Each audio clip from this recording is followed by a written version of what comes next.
Nah, pagi ini saya akan sharing dengan saudara sebuah tema pengajaran firman Allah yang pagi ini saya berikan judul kegagalan suku Benyamin. Saya ajak langsung saja kita baca dulu ayatnya ya. Kejadian pasal 43, kita akan baca di ayat 33 dan ayat 34 saudara ya. Kejadian 43 saya akan baca di ayat 33, lalu ada dan saya kita semua sama-sama baca di ayat 34-nya ya. Ayat 33 begini kata firman Allah, saudara-saudaranya itu duduk di depan Yusuf, dari yang sulung sampai yang bungsu, sehingga mereka berpandang-pandangan dengan heran. 34, mari sama-sama kita membaca 1, 2, dan 3. Lalu disajikan kepada mereka hidangan dari meja Yusuf. Tetapi yang diterima Benyamin adalah 5 kali lebih banyak daripada setiap orang yang lain. Lalu minumlah mereka dan bersukaria bersama-sama dengan dia. Sekali lagi tema firman Allah pagi ini kita belajar. Kita bicara tentang kegagalan dari suku Benyamin. Tujuan kita belajar tema pengajaran firman Allah ini, jangan kemudian kehidupan kita akhirnya mengalami ya seperti yang dialami oleh suku Benyamin. Suku Benyamin ini mengalami sebuah kegagalan. Benyaminnya, nenek moyangnya, mereka hebat. Kalau saya katakan anugerah Tuhan kepada Benyamin itu tebal.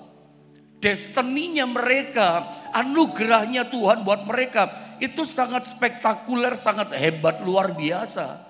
Tapi kemudian kita lihat anak cucu keturunan dari orang yang bernama Benyamin berantakan, kacau balau. Benyaminnya hebat anugerahnya, modalnya luar biasa dari Tuhan. Tapi generasi ujung keturunannya kacau balau, jadi suku yang terkecil. Itu nanti kita lihat dari kisahnya Raja Saul dan seterusnya.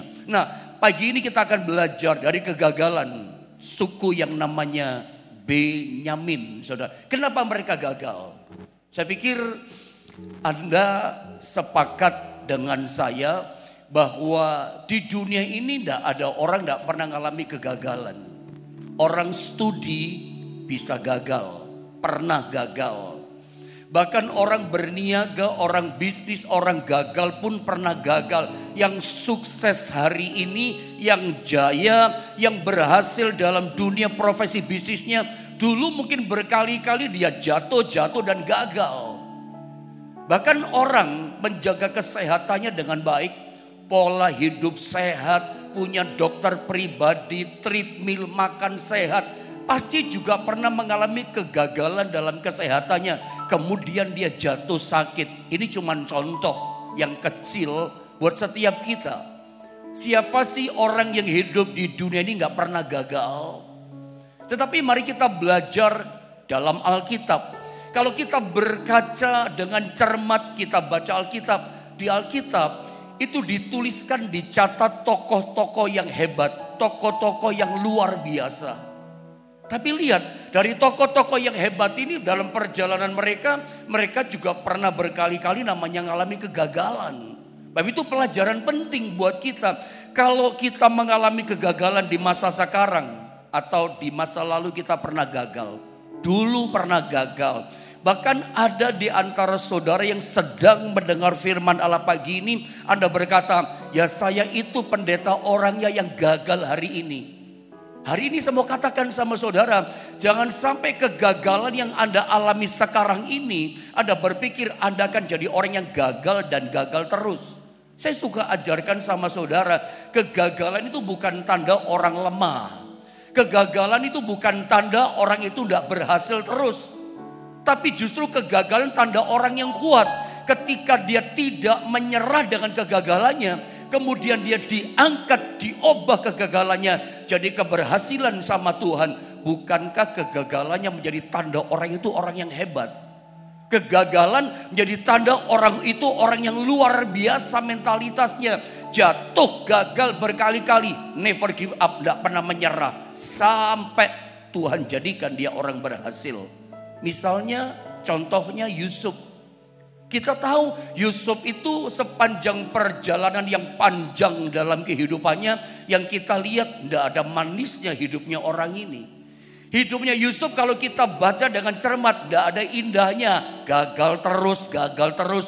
Dari mulai dibuang di dalam sumur sampai dijual jadi budak di Mesir. Kemudian baru enak sebentar difitnah sama istri Potifar, pemerkosa, masuk dalam penjara. Jadi narapidana, madesu, masa depan suram. Tapi kita lihat kegagalan seorang Yusuf itu tidak menghalangi rencana Tuhan. Catat baik-baik. Kegagalan demi kegagalan yang buruk dalam kehidupan orang yang bernama Yusuf itu tidak jadi penghalang akan cintanya Tuhan, rencananya Tuhan yang hebat atas pribadi yang bernama Yusuf. Kemudian kita tahu Yusuf Tuhan ubah kehidupannya menjadi sangat sukses, berhasil menjadi raja muda di tanah Mesir. Bukan cuma Yusuf, Daniel itu orang gagal. Dia orang buangan di tanah Babilonia. Puncak kegagalan orang bernama Daniel, dia dimasukkan dalam gua singa. Selesai kehidupannya sebetulnya. Tapi lihat kegagalan yang hebat dari seorang bernama Daniel, Tuhan ubah pula jadi keberhasilan. Makanya kalau hari ini ada di antara saudara sedang mendengar firman Allah, bukan kebetulan loh pagi ini saudara mendengar firman. Mungkin Anda berkata begini, saya baru pertama kali hari ini ikut channel YouTube GSPDI Jombang. Bukan kebetulan, apalagi kalau Anda hari ini merasa saya adalah orang yang gagal. Ingat, cintanya Tuhan kepada saudara, rencana destiny Allah buat kita, itu gak ada yang bisa menggagalkan. Mau kita gagalnya hebat, gak ada yang bisa menghalangi rencana Allah. Mari saya ajak pagi ini kita sama-sama belajar lewat firman Allah. Bahwa lihat Benyamin ini orang yang gagal, tapi kemudian orang yang berhasil awalnya anugerah hebat, tapi ujungnya gagal total keturunannya. Jangan kehidupan kita ngalami seperti Benyamin, awalnya hebat tapi kemudian gagal total. Atau kita gagal hari ini, ternyata sampai ujung kita jadi orang yang gagal terus, gak pernah never give up, bangkit. Dua-dua kita jangan tiru, awalnya hebat, ujungnya gagal, atau gagal sekarang, ujungnya juga gagal terus. Mari kita belajar dari kegagalan suku Benyamin. Dari Kejadian 43, ayat 33 sampai 34, saya mau tunjukkan gambar pertama dulu sama saudara. Sebelum kita baca di ayat 34-nya di pasal 43 tadi ya. Lihat. Dari 12 suku Israel, saya terangkan sejarah sedikit. Benyamin ini adalah anak yang paling kecil, anak yang paling bontot. Yusuf itu anak Yakub nomor 11. Benyamin itu anak Yakub yang nomor 12, yang paling bontot, yang paling kecil. Dan Benyamin, saya terangkan di sini, ini ternyata dari ayat yang kita baca, dia punya destiny yang sangat dahsyat. Sangat spektakuler, destininya sangat besar. Dari mana kita tahu? Coba lihat dulu ayat 34, saya bacakan dulu ayat ini. Bahwa orang ini modalnya besar dari Tuhan. Anugerah yang diberikan kepada orang yang bernama Benyamin, anak terkecil daripada Yakub, adiknya Yusuf. Itu destiny anugerahnya, modalnya sangat besar dari Tuhan. Contohnya di ayat 34 saya baca ya. Lalu disajikan kepada mereka hidangan dari meja Yusuf.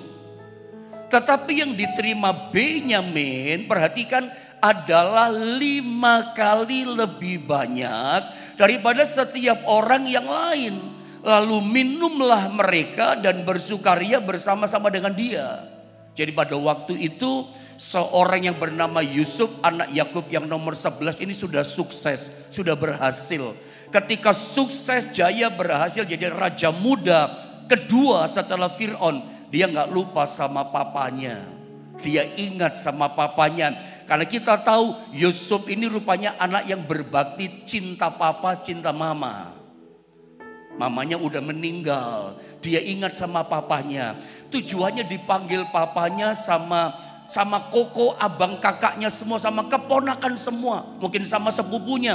Ada 70 orang keluarga besarnya Yusuf, semuanya diboyong datang ke Mesir sebagai penyambutan awal kepada 70 keluarga besarnya Yusuf, bikin pesta makan-makan penyambutan.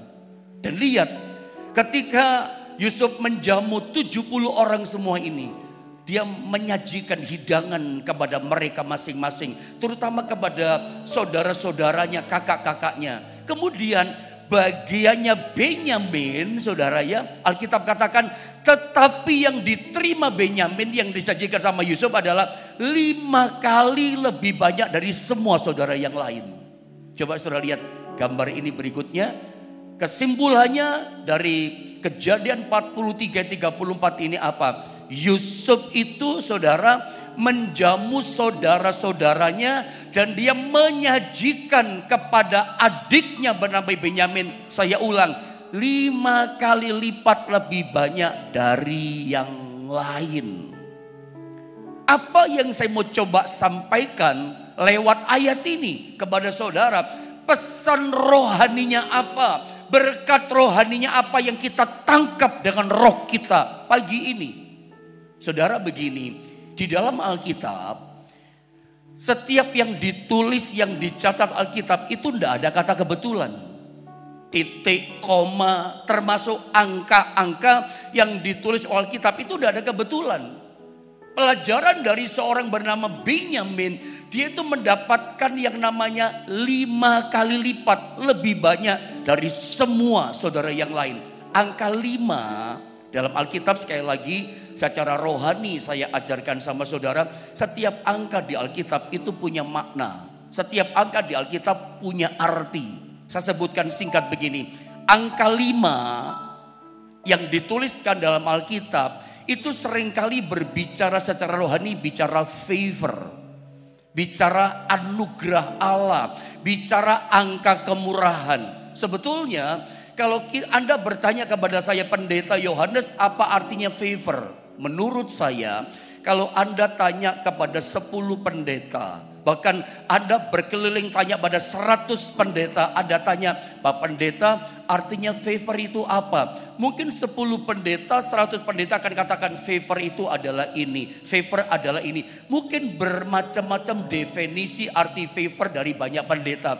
Tapi saya sepakat, setuju, saya rasa semua yang dikatakan hamba Tuhan, pendeta, pelayan Tuhan, penginjil, saya rasa rata-rata semuanya betul 100%. Karena bagi banyak orang yang namanya favor itu punya banyak definisi. Bagi saya favor itu bicara kemurahan Tuhan.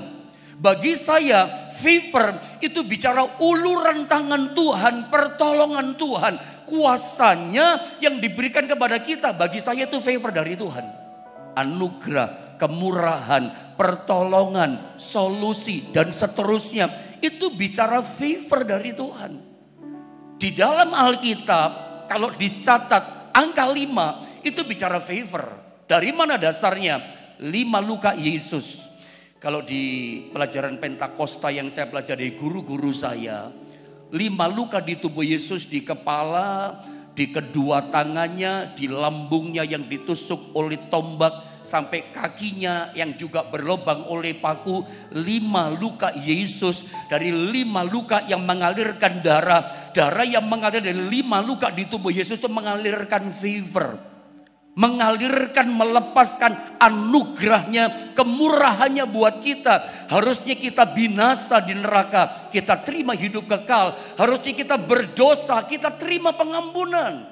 Itu lewat 5 luka di tubuh Yesus. Harusnya kita sakit dan bisa sembuh, kita terima kesembuhan dan seterusnya. Terkutuk, terima berkat. Itu lewat 5 luka. Makanya angka 5 dalam Alkitab itu bicara anugerah, bicara favor. Masih banyak angka yang lain. Angka 3 misalnya di Alkitab.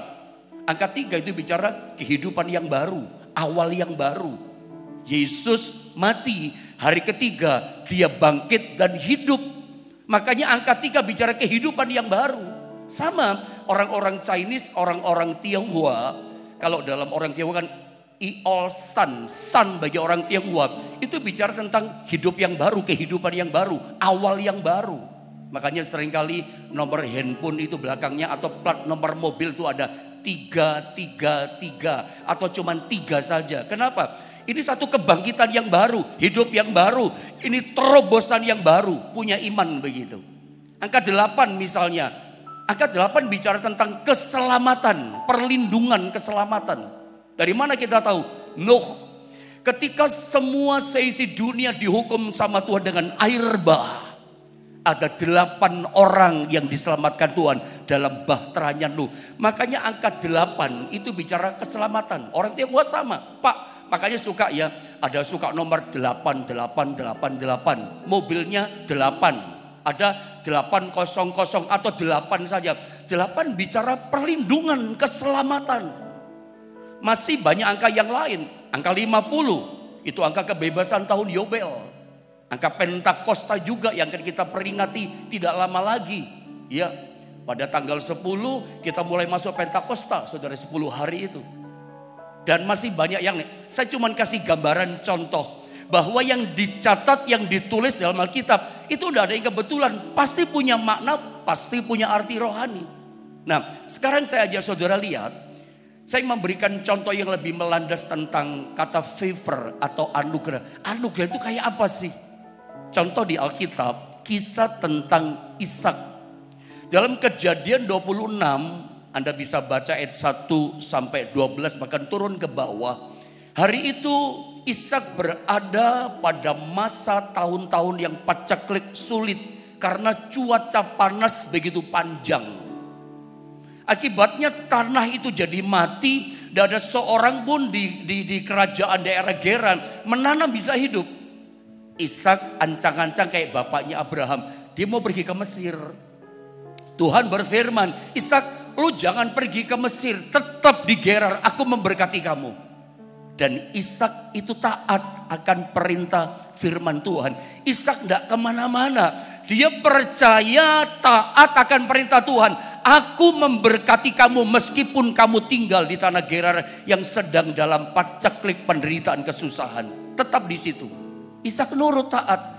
Dan ketaatan Ishak itulah membuat orang yang bernama Ishak menerima yang namanya favor.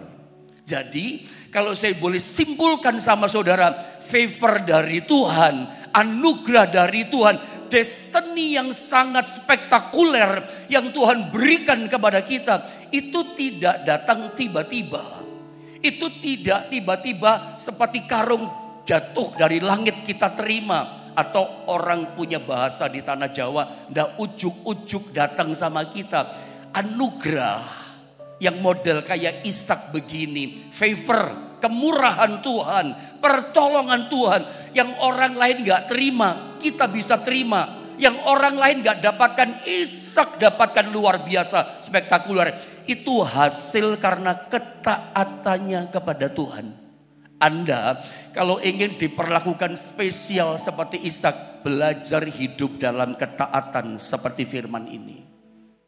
Karena Ishak taat, lihat hasilnya. Kejadian 26 ayat 12 saya baca ya. Maka menaburlah Ishak di tanah itu. Tanah yang bagaimana? Tanah yang mati. Raja Gerar tanam mati. Ahli ekonomi, pertanian, semua tanah mati. Gak ada yang hidup. Jangankan berbuah, tumbuh saja gak bisa. Tapi lihat, maka menaburlah Ishak di tanah itu, tanah yang gak bisa tumbuh, tanah mati. Dan dikatakan dalam tahun itu juga ia mendapat hasil 100 kali lipat. Sebab ini kata kuncinya, ia diberkati Tuhan. Kata ia diberkati Tuhan ini sama dengan favor dia dapatkan dari Tuhan. Dia dapat kebaikan Tuhan. Diperlakukan berbeda dengan semua yang lain. Semua tanam mati, semua kerja gagal, orang ini berhasil. Jadi kalau Anda mengalami seperti Ishak, misalnya diperhadapkan tahun-tahun masa kerja yang sulit, orang kerja sukar, cari rezeki susah, cari cuan untung omset naik susah. Anda kerja, istilah bahasa Jawa, ndak ngoyo Anda kerja, tapi berhasil. Ada kerja bikin ini, kerja buat itu. Setiap apa yang dikerjakan tangan saudara, berhasil, untung, omsetnya bagus. Itu namanya Anda diberkati Tuhan. Itu namanya Anda adalah seorang yang mendapatkan favor, kemurahan dari Tuhan. Yang lain gagal, yang lain kerja cari rezeki cuan susah. Anda nggak ngoyak tapi diberkati Tuhan. Itu artinya Anda dapat favor dari Tuhan. Ishak dapatkan itu. Itu contoh yang paling gampang untuk kita bisa mengerti. Dan saya percaya berkat yang model Ishak itu dijanjikan ada dalam hidup kita. Kuncinya apa? Belajar taat akan firman Allah. Apa yang dikatakan firman, jangan kita pertimbangkan dengan akal kita. Apaan sih ini? Mana mungkin kalau saya lakukan saya bisa berhasil. Seringkali semua firman Allah harusnya kita imani, tapi kita mulai counter dengan otak kita. Nah sekarang saya tunjukkan bahwa sesungguhnya kita belajar kembali pada suku Benyamin. Benyamin ini adalah orang yang terima anugerah Allah yang sangat tebal, sangat luar biasa. Bukan cuma Ishak, Benyamin kita belajar. Coba lihat Ulangan 33 ayat 12. Saya baca ayat ini, perhatikan baik-baik. Tentang suku Benyamin, perhatikan, dia berkata, inilah suku yang dikasihi dan dilindungi oleh Tuhan. Dia menjaga mereka sepanjang masa. Dia tinggal di tengah-tengah mereka. Jadi dalam Ulangan pasal 33, tolong di rumah Anda baca secara lengkap, di mana Musa itu mengangkat kedua tangannya melepaskan berkat kepada 12 suku Israel. Kepada suku Benyamin, Tuhan lewat Nabi Musa itu melepaskan berkat, melepaskan anugerah. Kalau seorang Musa dia melepaskan kata-kata berkat itu tidak main-main. Kata-kata Musa ketika diucapkan dengan iman melepaskan kata berkat itu kayak meterai. Itu akan terjadi di masa depan kemudian. Kata-kata seorang sakti mandraguna diurapi sama Tuhan ini termeterai. Akan jadi di masa depan. Dan kata-kata berkat apa yang dilepaskan Tuhan lewat Nabi Musa. Memberkati suku Benyamin. Anak keturunan orang bernama Benyamin. Benyaminnya saja kita udah baca di ayat 34 Kejadian 43. Anugerahnya tebal, 5 kali lipat lebih besar dari yang lain. Favornya lebih besar, lebih tebal dari semua yang lain. Ternyata sampai pada keturunan suku Benyamin pun dilepaskan berkat yang sangat spektakuler. Saya baca ulang sekali lagi, temukan ayat ini saya baca. Tentang suku Benyamin, dia berkata, Musa berkata begini, inilah suku yang dikasihi. Dikasihi siapa? Dikasihi Tuhan. Favornya hebat kan? Dicinta Tuhan loh. Favor salah satu artinya adalah dicinta sama Tuhan. Kalau Anda hari ini merasa saya orang yang disayang, dicinta Tuhan, itu favor. Dan dilindungi oleh Tuhan, dijagai, dilindungi. Bukan cuma dicintai loh suku Benyamin, dilindungi hidupnya, dijagai oleh Tuhan. Ini pun favor. Bahkan dikatakan apa? Dia, huruf besar yaitu Tuhan, menjaga mereka atau memelihara mereka sepanjang masa.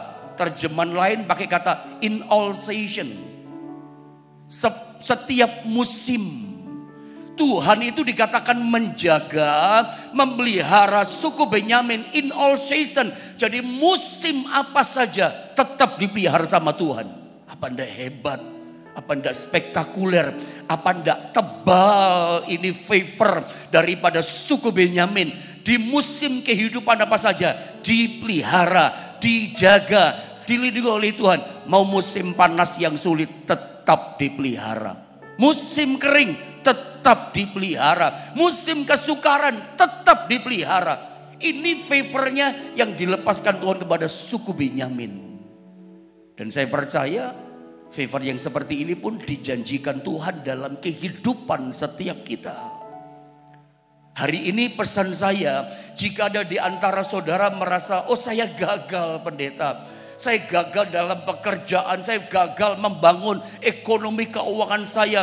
Keuangan saya, permodalan saya sedang gonjang-ganjing di ambang kehancuran.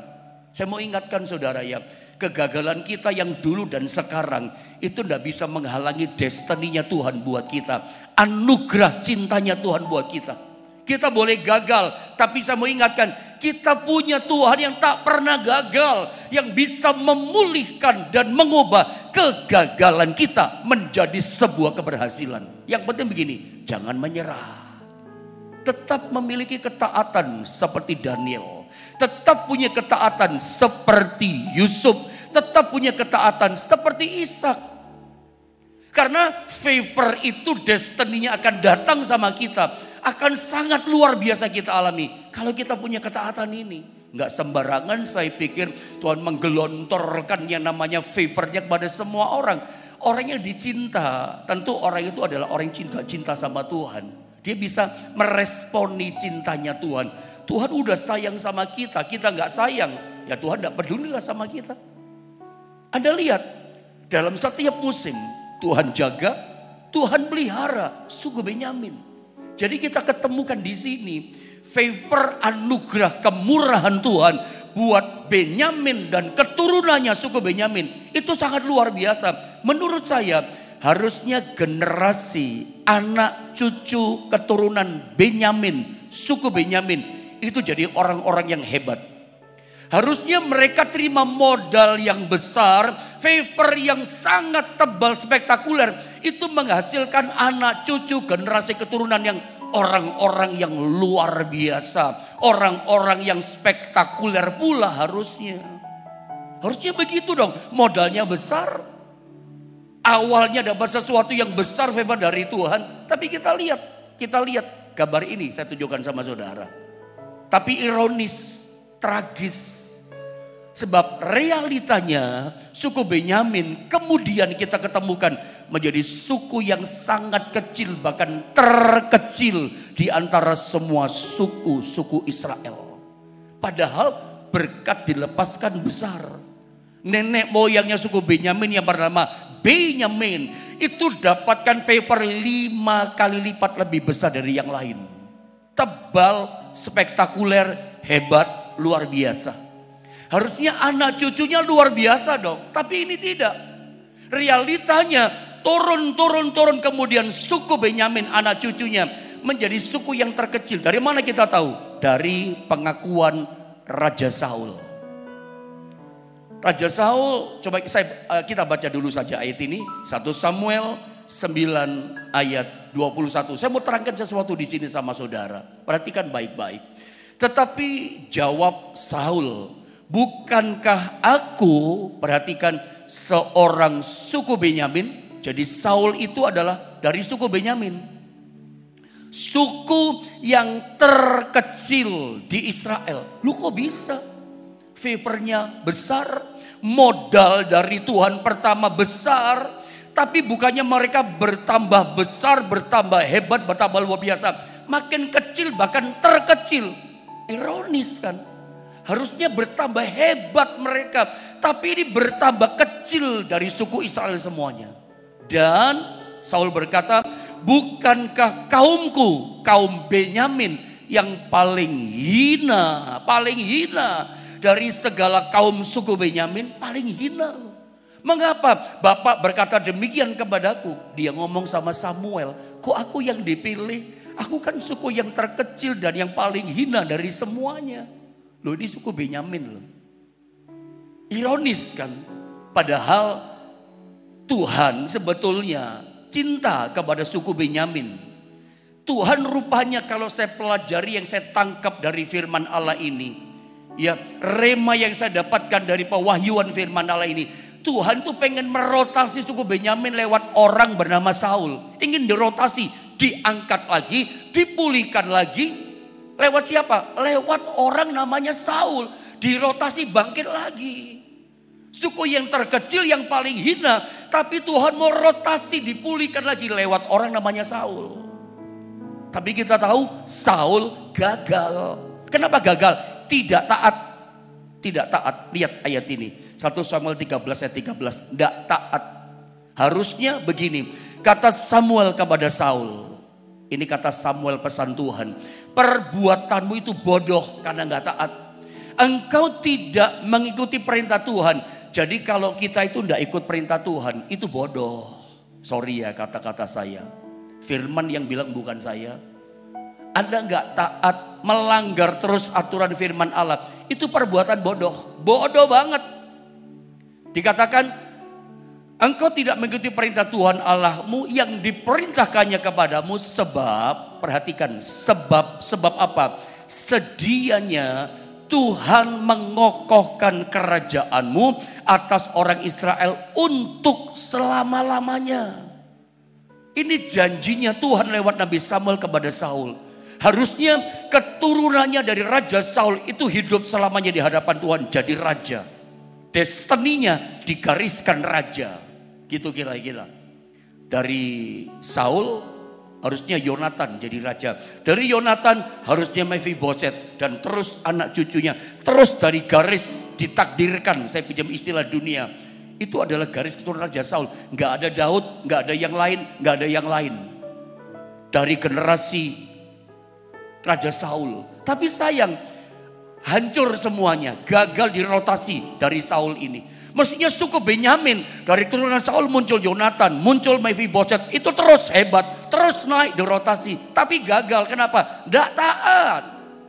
Ketidaktaatan menghancurkan favor Tuhan dalam hidup kita.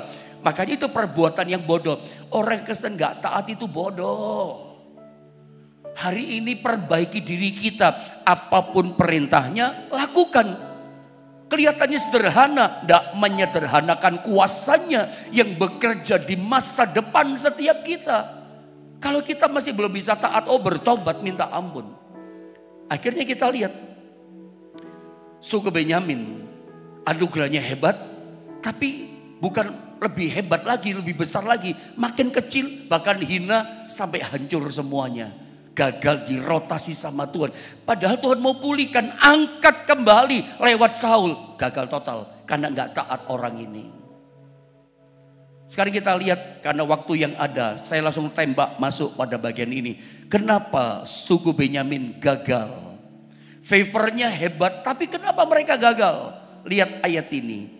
Hakim-Hakim 20:13. Nanti baca selengkap di rumah ayat ini. Ini sebuah cerita panjang tapi saya pendekkan. Lihat. Maka sekarang serahkanlah orang-orang itu.